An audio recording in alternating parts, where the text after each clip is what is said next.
نحمده ونستعينه ونستغفره ونعوذ بالله من شرور أنفسنا ومن سيئات أعمالنا من يهده الله فلا مضل له ومن يضلل فلا هادي له وأشهد أن لا إله إلا الله وحده لا شريك له وأشهد أن محمدا عبده ورسوله يا أيها الذين آمنوا اتقوا الله حق تقاته ولا تموتن إلا وأنتم مسلمون يا أيها الناس اتقوا ربكم الذي خلقكم من نفس واحدة وخلق منها زوجها وبث منهما رجالا كثيرا ونساء واتقوا الله الذي تساءلون به والأرحام إن الله كان عليكم رقيبا يا أيها الذين آمنوا اتقوا الله وقولوا قولا سديدا يصلح لكم أعمالكم ويغفر لكم ذنوبكم ومن يطع الله ورسوله فقد فاز فوزا عظيما أما بعد فإن خير الكلام كلام الله وأحسن الحديث حديث محمد صلى الله عليه وسلم وشر الأمور محدثاتها وكل محدثة بدعة وكل بدعة ضلالة وكل ضلالة في النار. ബഹുമാന്യരായ സഹോദരങ്ങളെ, സഹോദരിമാരെ, അല്ലാഹു സുബ്ഹാനഹു വ തആല കഴിഞ്ഞുപോയിട്ടുള്ള എല്ലാ ഉമ്മത്തിനും വളരെയധികം ശ്രേഷ്ഠതയുള്ള ഒരു പുണ്യകർമ്മമായി നിശ്ചയിച്ച ഒരു ഇബാദത്താണ് ബലികർമ്മം എന്നുള്ളത്. ആ ബലികർമ്മത്തിലൂടെ അടിമകൾക്ക് അല്ലാഹുവിനെ ഓർക്കുവാനും ആ അറവിൻ്റെ വേളയിൽ അല്ലാഹു സുബ്ഹാനഹു വ തആലയെ മഹത്വപ്പെടുത്താനും അതുപോലെ അല്ലാഹു നൽകിയ എണ്ണിയാലൊടുങ്ങാത്ത അനേകം അനുഗ്രഹങ്ങൾക്ക് നന്ദിയായിക്കൊണ്ടുമൊക്കെ അല്ലാഹു നിശ്ചയിച്ചു തന്നിട്ടുള്ള ഒരു ഇബാദത്താണത്. അല്ലാഹു തആല പറഞ്ഞു, വലികുല്ലി ഉമ്മത്തിൻ ജഅൽനാ മൻസക, എല്ലാ സമുദായത്തിനും അഥവാ കഴിഞ്ഞുപോയിട്ടുള്ള മുഴുവൻ സമുദായത്തിനും അല്ലാഹു സുബ്ഹാനഹു വ തആല ആരാധന കർമ്മങ്ങൾ നിശ്ചയിച്ചു നൽകിയിട്ടുണ്ട്. ലിയദ്കുറു ഇസ്മല്ലാഹി അലാ മാ റസഖഹും മിൻ ബഹീമത്തിൽ അൻആം, അവർക്ക് അല്ലാഹു സുബ്ഹാനഹു വ തആല ഉപജീവനമായി നൽകിയ കാലികളിൽ നിന്നും അതിനെ അറുത്തുകൊണ്ട് അല്ലാഹു സുബ്ഹാനഹു വ തആലയെ ഓർക്കുന്നതിനു വേണ്ടി. ഫഇലാഹുക്കും ഇലാഹും വാഹിദ്, നിങ്ങളുടെ എല്ലാം ഇലാഹു വാഹിദാണ്, ആരാധ്യനേകനാണ്. വ്യത്യസ്ത ഇബാദത്തുകൾ ഓരോ സമുദായത്തിനുമുണ്ട്, പക്ഷെ എല്ലാവർക്കും ഒരുപോലെയുള്ള നിയമം അല്ലാഹു സുബ്ഹാനഹു വ തആല മാത്രമാണ് ആരാധനക്കർഹൻ എന്നുള്ള ബോധ്യത്തോടുകൂടി ഇബാദത്തുകൾ അവന് മാത്രം അർപ്പിക്കലാണ്. ഫലഹു അസ്ലിമു, അവന് വേണ്ടി നിങ്ങൾ കീഴൊതുങ്ങണം, അല്ലാഹു തആലക്ക് നിങ്ങൾ കീഴൊതുങ്ങണം.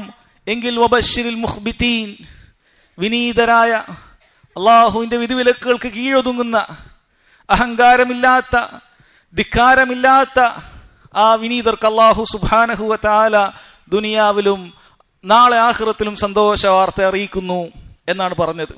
സഹോദരങ്ങളെ, ഉദ്ഹിയ്യത്ത് എന്ന് പറയുന്നത് വളരെ മഹത്തരമായ ഒരു ഇബാദത്താണ്. ഇസ്ലാമിന്റെ പ്രകടമായ, നമുക്ക് പുറത്ത് ആളുകൾക്ക് കാണിച്ചു കൊടുക്കാൻ പറ്റിയ വളരെ പ്രകടമായ ഒരു ഇബാദത്ത് കൂടിയാണത്. അല്ലാഹു സുബ്ഹാനഹു വ തആല നബി സല്ലല്ലാഹു അലൈഹി വസല്ലം മദീനയിലെത്തി ഹിജ്റ 2-ാം വർഷമാണ് ഉദ്ഹിയ്യത്ത് കർമ്മം ശർആക്കി നൽകിയിട്ടുള്ളത്. അതും അല്ലാഹുവിന്റെ അടുക്കൽ ഏറ്റവും ശ്രേഷ്ഠതയുള്ള ദിവസമായ യൗമുൻ നഹ്റിൻ ദുൽഹിജ്ജ 10-നാണ് ആ ഇബാദത്ത് അല്ലാഹു തആല ശർആക്കിയിട്ടുള്ളത്. നോക്കൂ സഹോദരങ്ങൾ, അല്ലാഹു സുബ്ഹാനഹു വ തആല ഖുർആനിൽ നബി സല്ലല്ലാഹു അലൈഹി വസല്ലമയോട് ബലികർമ്മം നടത്തുന്നതിന് വേണ്ടി കൽപ്പിച്ചത് കാണാൻ സാധിക്കും. സൂറത്തുൽ കൗസറിൽ അല്ലാഹു തആല പറഞ്ഞു, ഇന്നാ അഅ്തൈനാകൽ കൗസർ, നബിയെ, തീർച്ചയായും താങ്കൾക്കിതാ നാം അൽ കൗസർ നൽകിയിരിക്കുന്നു, ധാരാളം നേട്ടങ്ങളും ഖൈറുകളും നൽകിയിരിക്കുന്നു. അതിലേറ്റവും പ്രധാനപ്പെട്ടത് ഖിയാമത്ത് നാളിൽ അല്ലാഹു സുബ്ഹാനഹു വ തആല നൽകുന്ന കൗസർ എന്ന പേരുള്ള സ്വർഗത്തിലൊരു നദിയാണ്. ആ നദിയിലെ വെള്ളമാണ് ഹൗദുൽ കൗസറിലേക്ക്, ആ നദിയിലെ വെള്ളമാണ് ഹൗദിലേക്ക് അത് എത്തിച്ചേരുന്നത്. അതിൽ നിന്നാണ് നബി സല്ലല്ലാഹു അലൈഹി വസല്ലം ഈ ഉമ്മത്തിന് പാനം ചെയ്തു കൊടുക്കുന്നത്. അത് കുടിച്ചു കഴിഞ്ഞാൽ പിന്നീട് ഒരു ദാഹവും ഉണ്ടാവുകയില്ലെന്ന് നബി സല്ലല്ലാഹു അലൈഹി വസല്ലം അറിയിച്ചിട്ടുണ്ട്. ഈ അനുഗ്രഹങ്ങൾ നബിയെ താങ്കൾക്ക് ഞാൻ നൽകിയിട്ടുണ്ട്. അതിനാൽ ആ അനുഗ്രഹത്തിന് നീ നന്ദി കാണിക്കണം. ഫസല്ലി ലിറബ്ബിക വൻഹർ, ഫസല്ലി ലിറബ്ബിക്, നീ നിന്റെ റബ്ബിന് വേണ്ടി നിസ്കരിക്കേണ്ടതുണ്ട്. വൻഹർ, നീ ബലികർമ്മം നടത്തേണ്ടതുണ്ട് എന്ന് നബി സല്ലല്ലാഹു അലൈഹി വസല്ലമയോട് കൽപ്പിക്കുകയാണ്. അതേ സഹോദരങ്ങളെ, നബി സല്ലല്ലാഹു അലൈഹി വസല്ലം മരണം വരെ ഒരിക്കലും ഉപേക്ഷിക്കാത്ത ഒരു ഇബാദത്തായിരുന്നു ഉദ്ഹിയ്യത്ത് എന്നുള്ളത്. നോക്കൂ, മഹാനായ ഇബ്നു ഉമർ റളിയല്ലാഹു അൻഹുമ അദ്ദേഹം പറയുകയാണ്, അഖാമ റസൂലുള്ളാഹി സ്വല്ലല്ലാഹു അലൈഹി വസല്ലം ബിൽ മദീനത്തി 10 സിനീൻ യുദ്ഹി. നബി സല്ലല്ലാഹു അലൈഹി വസല്ലം മദീനയിൽ 10 വർഷം കഴിച്ചു കൂട്ടിയിട്ടുണ്ട്. അതിലെല്ലാ വർഷവും അവിടുന്ന് ഉദ്ഹിയ്യത്ത് നടത്തിയിട്ടുണ്ട് എന്നാണ്. പണ്ഡിതന്മാരിൽ ചിലർ പറഞ്ഞു, ഹജ്ജിന്റെ വേളയിൽ ഒഴികെ, ഹജ്ജിന്റെ വേളയിൽ ഉദ്ഹിയ്യത്ത് നടത്തിയില്ല, മറിച്ച് ഹജ്ജിന്റെ ഹദിയാണ് നബി സല്ലല്ലാഹു അലൈഹി വസല്ലം നടത്തിയത്. 100ഓളം ഒട്ടകങ്ങളെയാണ് അന്ന് അവിടെ അറുത്തിട്ടുള്ളത് എന്ന് കാണാൻ സാധിക്കും. എന്നാൽ സഹോദരങ്ങളെ, വളരെ പുണ്യകരമായ ഈ കാര്യം അത് ഉപേക്ഷിക്കുന്ന, അത് അലംഭാവം കാണിക്കുന്ന ആളുകൾക്കെതിരെ നബി സല്ലല്ലാഹു അലൈഹി വസല്ലം വളരെ ശക്തമായി പറഞ്ഞിട്ടുണ്ട്. അവിടുന്ന് പറഞ്ഞു, മൻ കാന ലഹു സഅഹ്, ആർക്കെങ്കിലും അല്ലാഹു സുബ്ഹാനഹു വ തആല അവന്റെ ഉപജീവനത്തിൽ വിശാലത നൽകിയിട്ടുണ്ടെങ്കിൽ, വലം യുദ്ഹി, അങ്ങനെ ഉപജീവനത്തിൽ വിശാലതയുണ്ടായിട്ടും അവൻ ഉദ്ഹിയ്യത്ത് കർമ്മത്തിൽ പങ്കെടുത്തിട്ടില്ലെങ്കിൽ, ഫലാ യഖറബന്ന മുസല്ലാന, പെരുന്നാൾ ദിവസം ഈദിന്റെ മുസല്ലയിലേക്ക് അവൻ വരേണ്ടതില്ല എന്ന് വരെ നബി സല്ലല്ലാഹു അലൈഹി വസല്ലം പറഞ്ഞിട്ടുണ്ട്. ഈ ഹദീസിന്റെ അടിസ്ഥാനത്തിൽ മഹാന്മാരായ പല പണ്ഡിതന്മാരും ഉദ്ഹിയ്യത്ത് വാജിബാണെന്ന് എന്ന് വരെ പറഞ്ഞത് കാണാൻ സാധിക്കും. എന്നാൽ ബഹുഭൂരിപക്ഷവും പണ്ഡിതന്മാർ പറഞ്ഞത് മറ്റു പല ഹദീസുകളിലും പറഞ്ഞതിന്റെ അടിസ്ഥാനത്തിൽ, സൂചനകൾ ഉള്ളതിന്റെ അടിസ്ഥാനത്തിൽ ഉദ്ഹിയ്യത്ത് ഏറെ പുണ്യമുള്ളൊരു സുന്നത്താണ് എന്നാണ്. വാജിബല്ല, ഏറെ പുണ്യമുള്ളൊരു സുന്നത്താണ്. അതുകൊണ്ട് തന്നെ സഹോദരങ്ങളെ, സാമ്പത്തികമായി അല്ലാഹു സുബ്ഹാനഹു വ തആല നമുക്ക് കഴിവ് നൽകിയിട്ടുണ്ടെങ്കിൽ ഒരിക്കലും നാം അത് അലംഭാവത്തോടുകൂടി ഉപേക്ഷിക്കാൻ പാടില്ല എന്നുണർത്തുകയാണ്. സമ്പത്ത് കൊണ്ട് നമുക്ക് ചെയ്യാൻ സാധിക്കുന്ന ഇബാദത്തുകളിൽ ഏറ്റവും പുണ്യമുള്ള കാര്യം അല്ലാഹു തആലയ്ക്ക് വേണ്ടി ബലിയെറുക്കുക എന്നുള്ള കാര്യമാണ്. പലരും അത് വിസ്മരിച്ചിരിക്കുകയാണ്. അല്ലാഹു നമുക്ക് ഇബാദത്തുകൾ വ്യത്യസ്ത ഇനങ്ങളായി നിശ്ചയിച്ചിട്ടുണ്ട്. നമ്മുടെ ശരീരം കൊണ്ട് ചെയ്യേണ്ട ഇബാദത്തുകളുണ്ട്, നിസ്കാരം പോലെ, നോമ്പ് പോലെയുള്ള കാര്യങ്ങൾ. അതുപോലെ തന്നെ സമ്പത്ത് കൊണ്ട് ചെയ്യേണ്ട കാര്യമുണ്ട്. സകാത്തും സദഖകളും ഒക്കെ അങ്ങനെ പെടുന്ന കാര്യമാണ്. ആ സമ്പത്ത് കൊണ്ട് ചെയ്യേണ്ട ഇബാദത്തുകളിൽ ഏറ്റവും പുണ്യമുള്ളത് അല്ലാഹു തആലയ്ക്ക് വേണ്ടി ബലിയെറുക്കുക എന്ന കാര്യം നമ്മൾ മനസ്സിലാക്കണം. നിങ്ങൾ നോക്കൂ, നബി സല്ലല്ലാഹു അലൈഹി വസല്ലമയും സഹാബത്തും മദീനയിലായിരിക്കുന്ന കാലത്ത് പോലും എത്രമാത്രം പ്രയാസങ്ങൾ അനുഭവിച്ചിട്ടുണ്ട്, എത്രമാത്രം ദാരിദ്ര്യത്തിന്റെ രുചി അവിടെ അനുഭവിച്ചിട്ടുണ്ട്. പക്ഷെ അവിടെ ഒരിക്കൽ പോലും വർഷത്തിൽ ഒരു തവണ മാത്രം ചെയ്യേണ്ട ഈ പുണ്യകർമ്മം ഉപേക്ഷിച്ചിട്ടില്ല എന്നുള്ളതാണ് വസ്തുത. അപ്പോൾ എത്രമാത്രം നാം ശ്രദ്ധ കാണിക്കേണ്ടതുണ്ട്. അതുകൊണ്ട് തന്നെ സഹോദരങ്ങളെ, അള്ളാഹു ഉപജീവനത്തിൽ നമുക്ക് വിശാലത നൽകിയിട്ടുണ്ടെങ്കിൽ അത് ഈ ഒരു പുണ്യകർമ്മത്തിലേക്ക് നമ്മൾ മാറ്റിവെക്കുക. അല്ലാഹു തആല നമ്മുടെ ഉപജീവനത്തിൽ ബറക്കത്ത് ചെയ്യുന്നതായിരിക്കും എന്ന് നമുക്ക് കാണാൻ സാധിക്കുന്നതാണ്.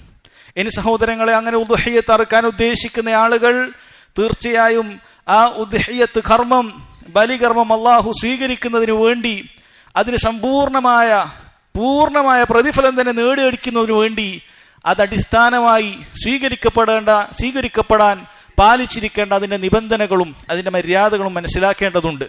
അതുകൊണ്ട് ഉദ്ഹിയ്യത്തിന് അത് അള്ളാഹു നമ്മിൽ നിന്നും സ്വീകരിക്കാൻ, അള്ളാഹു സുബ്ഹാനഹു വ തആല അതിന് പൂർണ്ണമായ പ്രതിഫലം നൽകാൻ നാം പാലിച്ചിരിക്കേണ്ട 5 നിബന്ധനകളുണ്ട്.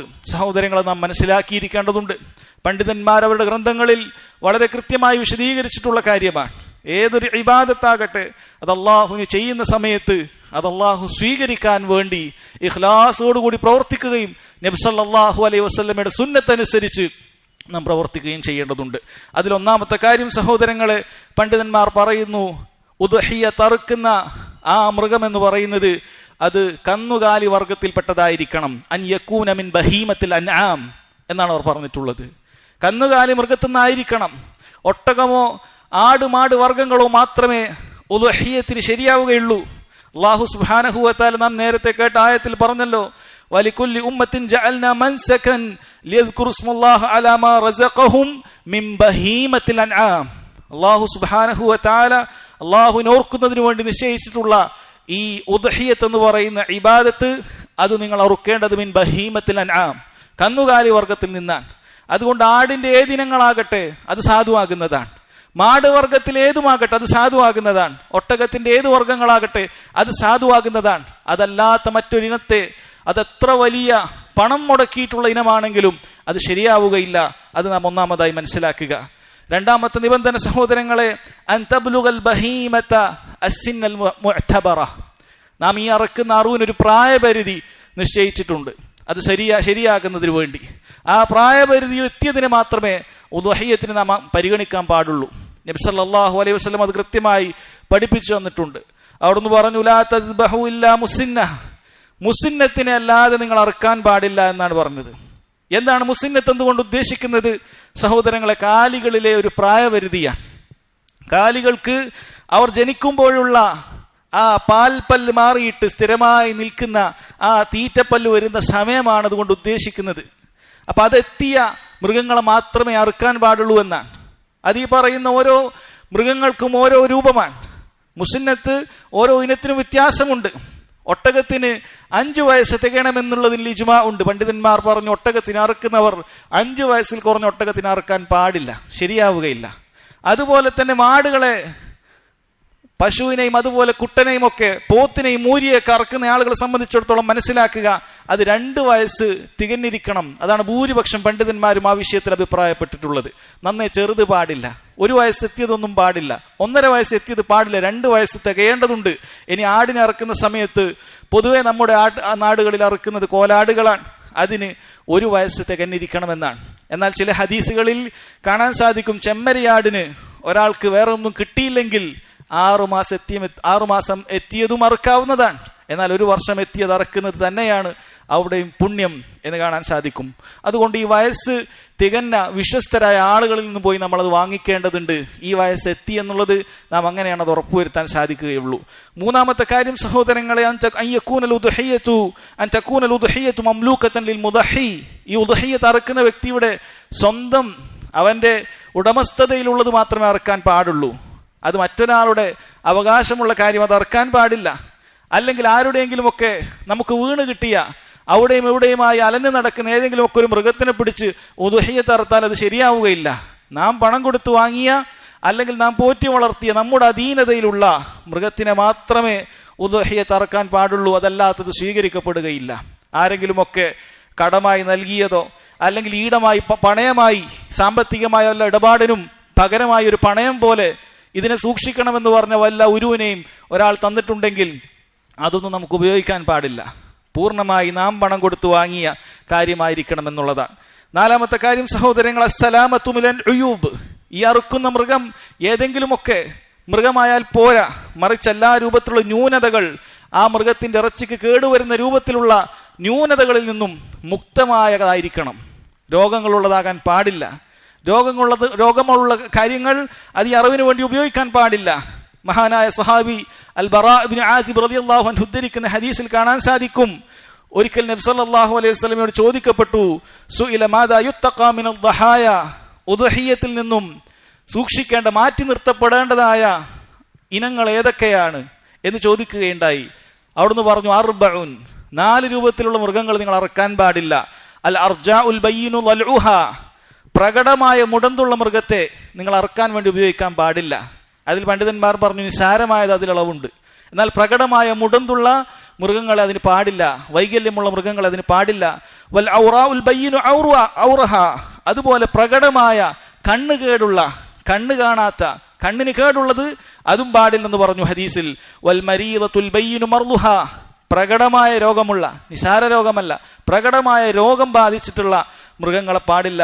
വൽ അജ്ഫാഉ അല്ലതി ലാ തുൻഖി, നെയ്യൊക്കെ നഷ്ടപ്പെട്ട് ആരോഗ്യമില്ലാത്ത മെലിഞ്ഞൊട്ടിയവ, അങ്ങനെയുള്ളതിനെയും ഉളുഹിയ്യത്തിന് പാടില്ല എന്ന് വളരെ കൃത്യമായി പറഞ്ഞിട്ടുണ്ട്. അതുകൊണ്ട് ഇതിനേക്കാൾ കൂടിയ രൂപത്തിലുള്ള രോഗമുണ്ടെങ്കിൽ എന്തായാലും പാടില്ല. ഈ ഹദീസിൽ പറഞ്ഞതുപോലെയുള്ളതും പാടില്ല എന്നുള്ളതാണ്. അതിൽ താഴെ മാത്രമുള്ള നിസാരമായ എന്തെങ്കിലുമൊക്കെ രോഗമുണ്ടെങ്കിൽ അത് തെറ്റില്ല. എന്നാൽ പൂർണ്ണമായ ആരോഗ്യമുള്ള നല്ല ഇറച്ചിയുള്ള കൊഴുപ്പുള്ള മൃഗങ്ങളെ തെരഞ്ഞെടുക്കുക എന്നുള്ളതിലാണ് കൂടുതൽ പ്രതിഫലം എന്ന് പണ്ഡിതന്മാർ പറഞ്ഞിട്ടുണ്ട്. സഹോദരങ്ങളെ, നാം അല്ലാഹു തആലക്ക് വേണ്ടിയിട്ടാണ് ചെയ്യുന്നത്. നാം എന്തെങ്കിലുമൊക്കെ ഒരു ബാധ്യത തീർക്കാൻ വേണ്ടിയിട്ടല്ല. അതുകൊണ്ട് ഇതിനു വേണ്ടി എത്ര പണമാണ് നമ്മൾ ചെലവഴിക്കുന്നത്, അത്രയും പ്രതിഫലം എനിക്കുണ്ട്, അത്രയും പ്രതിഫലം നമുക്ക് ലഭിക്കുമെന്നുള്ള ഉറച്ച യഖീൻ നമുക്ക് വേണം, ഉറച്ച ബോധ്യം നമുക്ക് വേണം. 7000 രൂപ ചെലവഴിക്കുന്ന ഒരുവനേക്കാൾ കൂടുതൽ പ്രതിഫലം 10,000 രൂപ ചെലവഴിക്കുന്നവരുണ്ട് ഇഖ്ലാസിൽ ഒരുപോലെയാണെങ്കിൽ. കൂടുതൽ പണം ചെലവഴിക്കുന്നവന്, വലിയ മൃഗം വാങ്ങിക്കുന്നവന് കൂടുതൽ പ്രതിഫലമുണ്ട്. ഇത് കാരണം അല്ലാഹു തആലക്ക് വേണ്ടിയാണ് നാം ഇത് ചെലവഴിക്കുന്നത് എന്നുള്ളത് നാം മനസ്സിലാക്കുക, ഓർമ്മിക്കുക. അതുകൊണ്ട് തന്നെ സഹോദരങ്ങളെ, നമ്മൾ ഈ കാര്യം പാലിക്കുക. 5ാമത്തെ കാര്യം, അയ്യകൂന ദബ്ഹു ഫിൽ വഖ്തിൽ മുഹദ്ദദി ശർഅ, ശരീഅത്തിൽ ഇത് അറക്കാൻ വേണ്ടി ഒരു സമയം നിശ്ചയിച്ചിട്ടുണ്ട്. ശരീഅത്തിൽ ഇത് അറുക്കാൻ വേണ്ടി ഇസ്ലാമിൽ ഒരു സമയം നിശ്ചയിച്ചു തന്നിട്ടുണ്ട്. ആ സമയപരിധിക്കുള്ളിൽ നമ്മൾ അറുക്കണം, അപ്പോഴാണ് സ്വീകരിക്കപ്പെടുക. ആ സമയത്തിന്റെ ആരംഭം എന്ന് പറയുന്നത് നമ്മളൊക്കെ മനസ്സിലാക്കിയതുപോലെ ദുൽഹിജ്ജ 10 അന്ന് ബലിപെരുന്നാൾ നിസ്കാരത്തിന് ശേഷമേ അത് ആരംഭിക്കാൻ പാടുള്ളൂ, അതിന് മുമ്പ് അറുക്കാൻ പാടില്ല. ഖുതുബ കൂടി കഴിഞ്ഞിട്ട് പൊതുവെ നാം അറുക്കുന്നത് പോലെ അറുക്കുക എന്നുള്ളതാണ് ഏറ്റവും പ്രതിഫലാർഹമായ കാര്യം. നബി സല്ലല്ലാഹു അലൈഹി വസല്ലം പറഞ്ഞു, ഇന്ന അവ്വല മാ നബ്ദഉ ഫീ യൗമിന ഹാദാ അൻ നുസല്ലി സുമ്മ നർജിഉ ഫനൻഹർ. ബലിപെരുന്നാൾ ദിവസം അവിടുന്ന് പറഞ്ഞിട്ടുള്ള കാര്യമാണ്. ഈ ദിവസം നാം ആദ്യമായി ചെയ്യുക പോയി പെരുന്നാൾ നിസ്കരിക്കുകയാണ്, പിന്നീട് മടങ്ങി വന്നിട്ട് നാം ബലിയറക്കുന്നതാണ്.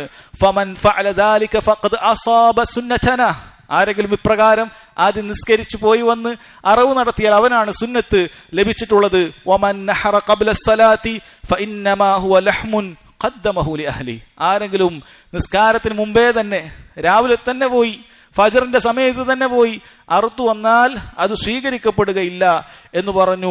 ലൈസ മിനൻ നുസ്കി ഫീ ഷൈ, അവന് ഉദ്ഹിയ്യത്തിൽ ഒന്നും തന്നെ കിട്ടിയിട്ടില്ല.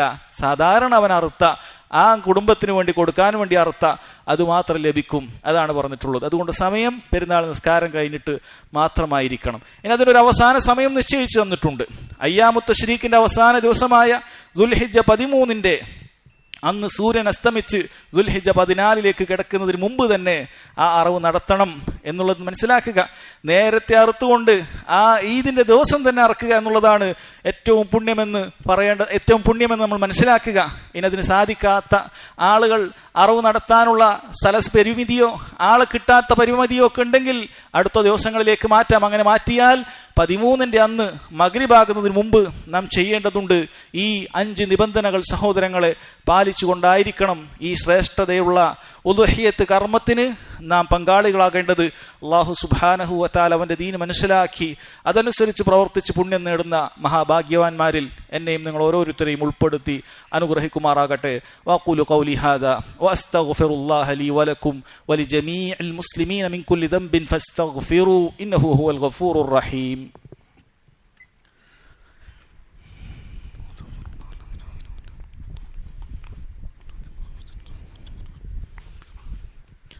അൽഹംദുലില്ലാഹ് വസ്സലാത്തു വസ്സലാമു അലാ റസൂലില്ലാഹ് വഅലാ ആലിഹി വസഹ്ബിഹി വമൻ വാലാ അമ്മാ ബഅദ്.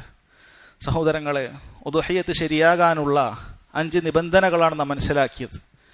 എന്നാൽ ഇതിനു പുറമേ തന്നെ നാം അറിയേണ്ടതും ശ്രദ്ധിക്കേണ്ടതുമായ ഒരുപാട് മര്യാദകൾ, അതുപോലെ ഒരുപാട് മസ്അലകൾ നമുക്ക് മനസ്സിലാക്കിയിരിക്കേണ്ടതുണ്ട്.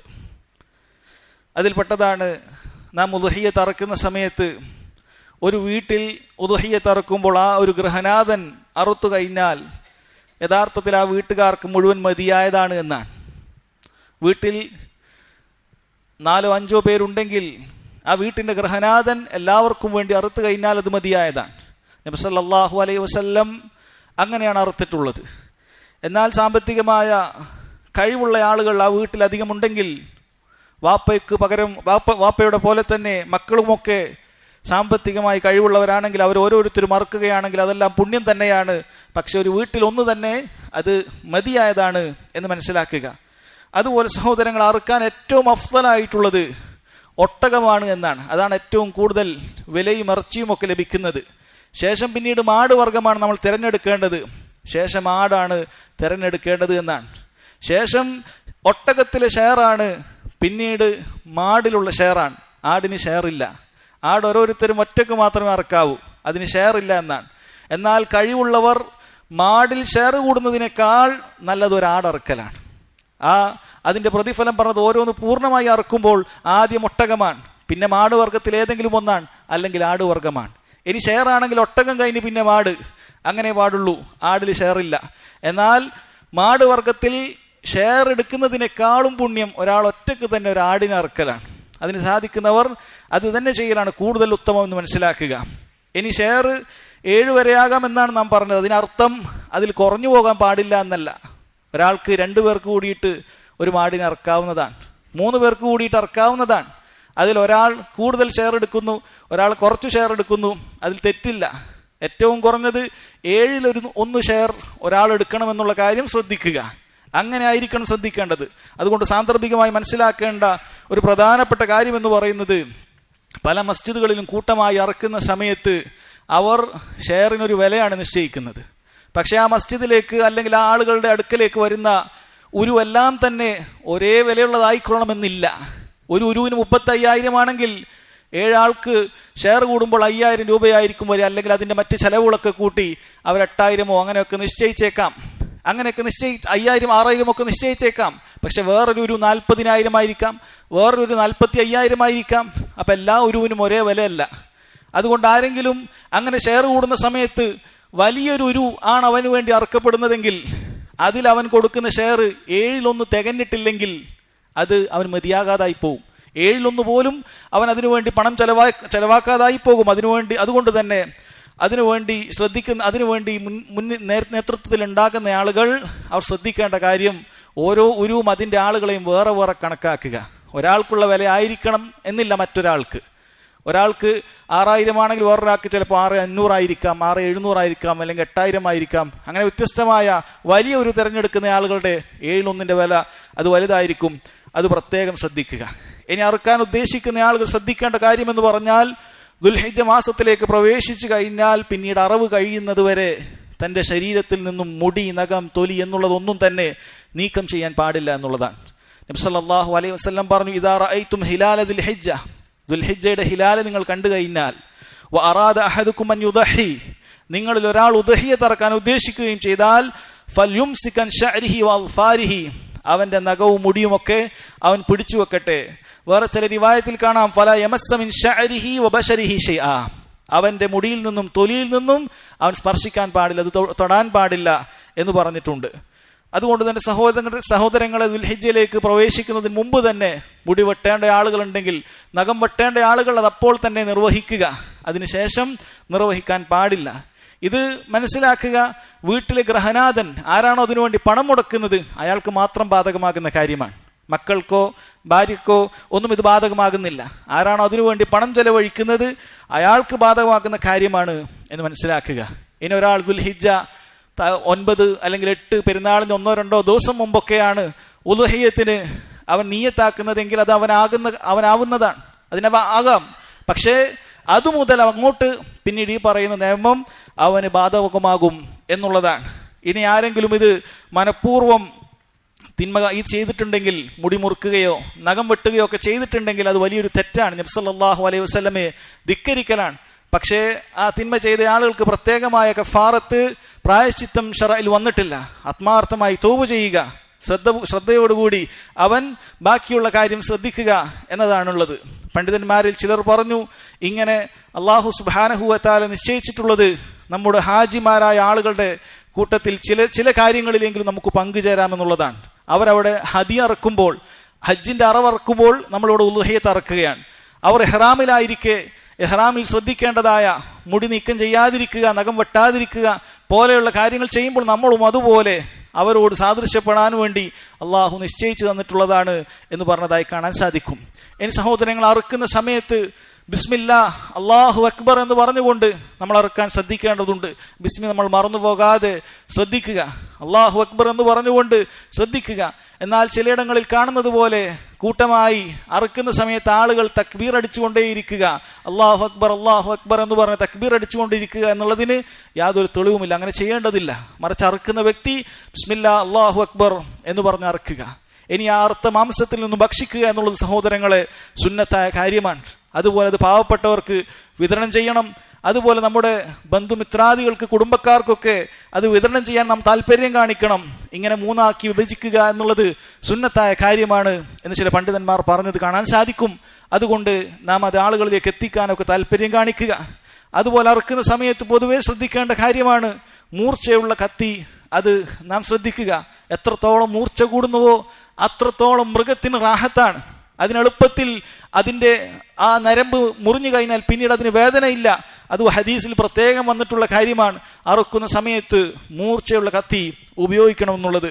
അതുപോലെ ആ കത്തിയുടെ മൂർച്ച കൂട്ടേണ്ടത് അതാ മറ്റൊരു മൃഗത്തിന്റെ മുന്നിൽ വെച്ചിട്ടല്ല. ഒരു മൃഗത്തിനെ അവിടെ പിടിച്ചു നിർത്തിയിട്ട് അങ്ങനെ മൂർച്ച കൂട്ടുന്നത് കാണാൻ സാധിക്കും. ഇതൊക്കെ ദീനുൽ ഇസ്ലാമിൽ വളരെ കൃത്യമായി പഠിപ്പിക്കപ്പെട്ടിട്ടുള്ള കാര്യമാണ്. ഒരിക്കൽ ഒരു വ്യക്തി അറക്കാൻ വേണ്ടിയ മൃഗത്തിനെ അവിടെ കൊണ്ടു കെട്ടിയിട്ട് അതിനെ മുമ്പിൽ വെച്ച് കത്തി ഇങ്ങനെ മൂർച്ച കൂട്ടുന്നത് കണ്ടപ്പോൾ റസൂലുള്ളാഹി സ്വല്ലല്ലാഹു അലൈഹി വസല്ലം അയാളോട് ചോദിച്ചു, അതുരീദു അൻ തുമീതഹാ മൗതതൈൻ, നീ അതിനെ 2 പ്രാവശ്യം കൊല്ലാൻ ശ്രമിക്കുകയാണോ? 2 പ്രാവശ്യം കൊല്ലാൻ ശ്രമിക്കുകയാണോ? ഹൽ ഹദത്ത ശഫ്രതക ഖബ്ല അൻ തുൽജിഅഹാ, അതിനവിടെ കിടത്തുന്നതിന് മുമ്പ് തന്നെ നിനക്ക് അതൊക്കെ ഒന്ന് മൂർച്ചയാക്കി വന്നുകൂടായിരുന്നോ എന്ന് നബി സല്ലല്ലാഹു അലൈഹി വസല്ലം ചോദിക്കുകയാണ്. അതുകൊണ്ട് ആ കാര്യം ശ്രദ്ധിക്കണം. ഒരു കാലിയുടെ മുന്നിൽ വെച്ചിട്ടല്ല മറ്റൊന്നിനെ അറുക്കേണ്ടത്. അതിന് മുന്നിൽ വെച്ചിട്ടല്ല ആ കത്തി മൂർച്ച കൂട്ടേണ്ടത്. ഇതൊക്കെ നമ്മൾ ശ്രദ്ധിക്കേണ്ടവരാണ്. നമ്മൾ ശ്രദ്ധിക്കുക. ഇനി സഹോദരങ്ങളെ, ഈ അറുത്തു കഴിഞ്ഞാൽ ആ മൃഗത്തിന്റെ തൊലി അതൊരിക്കലും തന്നെ ഈ അറവുകാരന്റെ കൂലിയായി നിശ്ചയിക്കാൻ പാടില്ല. അല്ലെങ്കിൽ കൂലിയോടൊപ്പം അത് കണക്കുകൂട്ടി ബാക്കി കുറച്ചു കൊടുക്കുക എന്നുള്ളത് പാടില്ല. കാരണം ഈ മൃഗം മുഴുവൻ അത് നമ്മൾ ഭക്ഷിക്കുകയോ ആളുകൾക്ക് വിതരണം ചെയ്യുകയോ എന്നതല്ലാതെ മറ്റൊരു കാര്യത്തിന് വേണ്ടി അതിൽ നിന്നൊരു പണം നമുക്ക് കിട്ടുക എന്നുള്ളത് പാടില്ലാത്ത കാര്യമാണ്. കൂലിയായി നമ്മൾ കൊടുത്തു കഴിഞ്ഞാൽ ആ കൂലിയിൽ നിന്നുള്ളൊരു ലാഭം നമുക്ക് ലഭിക്കുകയാണ്. അത് പാടില്ല. നമ്മളിലേക്ക് തിരിച്ച് ലാഭം എത്തുന്ന ഒരു കാര്യവും ഇതുണ്ടാകാൻ പാടില്ല. നമ്മൾ ഭക്ഷിക്കുക, ആളുകൾക്ക് വിതരണം ചെയ്യുക. അതുകൊണ്ട് അറവുകാരൻ ഇത് വെറുതെ കൊടുക്കുകയാണെങ്കിൽ, ദാനമായി കൊടുക്കുകയാണെങ്കിൽ തെറ്റില്ല. ദാനമായി കൊടുക്കുകയാണെങ്കിൽ തെറ്റില്ല. ഇനി ഇതിന്റെ തോലി അത് നമ്മൾ പുറത്തു കൊടുത്ത് പണം ഉണ്ടാക്കിയാൽ അത് ആളുകൾക്ക്, സാധുക്കൾക്ക് നമ്മൾ ദാനമായി കൊടുക്കുക. അതൊരിക്കലും നമ്മൾ ഉപയോഗിക്കാൻ പാടില്ല എന്ന് നമ്മൾ മനസ്സിലാക്കുക. ചുരുക്കത്തിൽ സഹോദരങ്ങളെ, ഇതുപോലെയുള്ള എല്ലാ കാര്യങ്ങളും മസ്അലകളും മനസ്സിലാക്കി നമ്മൾ ഏതൊരു കർമ്മത്തിലേക്കും പ്രവേശിച്ചാൽ അള്ളാഹു നിശ്ചയിച്ചിട്ടുള്ള പൂർണ്ണമായ പ്രതിഫലം ലഭിക്കും. ഇതുപോലെ തന്നെ ഈ ആനുകാലികമായി പലരും ചോദിക്കാറുള്ള ഒരു കാര്യത്തിൽപ്പെട്ടതാണ് ഉദ്ഹിയ്യത്ത് മറ്റു നാടുകളിലേക്ക് പണം അയച്ചുകൊണ്ട് ആ നാടുകളിൽ ഉദ്ഹിയ്യത്ത് അറക്കുന്നതിന് വിധി എന്താണെന്നുള്ളത്. പണ്ഡിതന്മാർ പറയുന്നത് ഒരുപാട് സുന്നത്തുകൾ നഷ്ടപ്പെടുത്തുന്ന ഒരു കാര്യമാണിത്. കാരണം ഉദ്ഹിയ്യത്ത് എന്ന് പറയുന്നത് കേവലം നാം ഇങ്ങനെ പണം കൊടുത്ത് ഇറച്ചി ഉണ്ടാകുക എന്ന് മാത്രമല്ല, ആ ഉരുവിനെ നമ്മുടെ കൈകൊണ്ട് തന്നെ അറുത്ത് അത് പരസ്യമാക്കി ദീനിന്റെ ഒരു അടയാളമാക്കി നാട്ടിൽ പ്രദർശിപ്പിച്ചുകൊണ്ട് അങ്ങനെ ചെയ്യുന്ന ഒരു സുന്നത്താണ്. അതിൽ നിന്നും നാം ഇറച്ചി കഴിക്കുക എന്നുള്ളതൊക്കെ നബി സല്ലല്ലാഹു അലൈഹി വസല്ലമയുടെ സുന്നത്താണ്. നബി സല്ലല്ലാഹു അലൈഹി വസല്ലം ഒരിക്കലും മദീനയിൽ നിന്ന് ഒരുപാട് അറിവുണ്ടായപ്പോൾ ഏതെങ്കിലും നാട്ടിൽ പണം അയച്ച് അവിടെ അങ്ങനെ ഉദ്ഹിയ്യത്ത് നടത്തിയതായി നമുക്ക് യാതൊരു തെളിവുമില്ല. അതുകൊണ്ട് നമ്മുടെ നാട്ടിൽ തന്നെ നമ്മുടെ കൈകൊണ്ട് തന്നെ നാം ചെയ്യുക എന്നുള്ളതാണ് ഏറ്റവും ശ്രേഷ്ഠതയുള്ള കാര്യം. അങ്ങനെ തന്നെ ചെയ്യാൻ ശ്രദ്ധിക്കുക. മറ്റേതെങ്കിലും നാടിൽ സാമ്പത്തികമായോ മറ്റോ ആവശ്യമുണ്ടെങ്കിൽ അത് മറ്റവസരങ്ങളിൽ നമുക്ക് ആകാവുന്നതാണ്. ഇത് പ്രകടമാക്കേണ്ട, നാട്ടിൽ നമ്മൾ പ്രകടമാക്കേണ്ട ഒരു സുന്നത്താണ്. ഇതാ നിലക്ക് തന്നെ ചെയ്യാൻ നാം ശ്രദ്ധിക്കുക. അല്ലാഹു സുബ്ഹാനഹു വ തആല അവൻ ഉദ്ദേശിക്കുന്ന രൂപത്തിൽ തന്നെ അവന്റെ ഇബാദത്തുകളെല്ലാം പൂർത്തിയാക്കാൻ നമുക്ക് ഏവർക്കും തൗഫീക്ക് നൽകുമാറാകട്ടെ. അല്ലാഹു സുബ്ഹാനഹു വ തആല പ്രയാസം അനുഭവിക്കുന്ന ഫിലസ്തീനിലെ, ഗസയിലെ, റഫയിലെ നമ്മുടെ സഹോദരങ്ങൾക്ക് അല്ലാഹു തആല എത്രയും പെട്ടെന്ന് എളുപ്പം നൽകുമാറാകട്ടെ. അവരിൽ നിന്ന് മരണപ്പെട്ടു പോയ ആളുകൾക്ക് അല്ലാഹു തആല ശുഹദാക്കളുടെ പദവി നൽകി സ്വർഗം നൽകി അനുഗ്രഹിക്കുമാറാകട്ടെ. അവരിൽ പരിക്ക് പറ്റിയ ആളുകൾക്ക് അല്ലാഹു സുബ്ഹാനഹു വ തആല എത്രയും പെട്ടെന്ന് ശിഫ നൽകുമാറാകട്ടെ. അല്ലാഹു സുബ്ഹാനഹു വ തആല നരനായാട്ട് നടത്തുന്ന യഹൂദർക്ക് ശക്തമായ ശിക്ഷ ദുനിയാവിലും പരാജയം ദുനിയാവിലും ആഖിറത്തിലും അല്ലാഹു നൽകുമാറാകട്ടെ. اللهم انصر اخواننا المسلمين المستضعفين في فلسطين. اللهم انصر اخواننا المسلمين المستضعفين في فلسطين. اللهم انصر اخواننا المسلمين المستضعفين في كل مكان.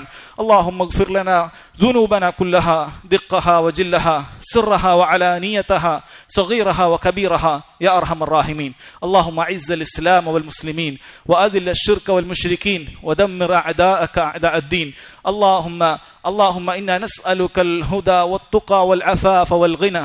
اللهم انا نسالك الهدى والتقى والعفاف والغنى. اللهم يا مقلب القلوب ثبت قلوبنا على دينك ويا مصرف القلوب صرف قلوبنا على طاعتك. اللهم اجرنا من النار. اللهم اجرنا من النار. اللهم اجرنا من النار.